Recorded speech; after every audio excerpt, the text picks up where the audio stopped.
दिवसभरामध्ये जी काही मी कामं केली ना, मला असं वाटतं अजून 2 दिवस मला बाहेर जायचं नसतं ना, ती कामं मी नक्कीच अजून 2 दिवस केली नसती.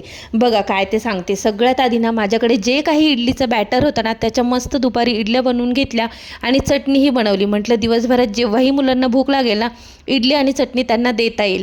तसंही 3-4 दिवसांसाठी बाहेर गेलेले आहेत. त्याच्यानंतर फ्रीजमध्ये दही होतं. म्हटलं आता हे दही खराब होण्याचे खूप चान्सेस आहेत. मग त्याची छान अशी लस्सी बनवून घेतली द्वितीने आणि मी ती एन्जॉय केली. आईने जी काही मला मिरची पावडर आणून दिली होती ना, ती मी बर्नीमध्ये भरून ठेवली. टोमॅटो फ्रीजमध्ये ठेवून दिले. शेंगदाणे भाजून घेतले आणि तेही थंड करून डब्यामध्ये भरून ठेवले.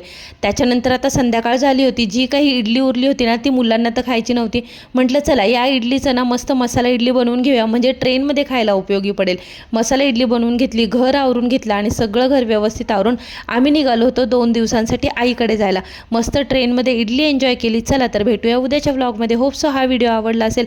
Do like, share, subscribe. Stay tune. Bye.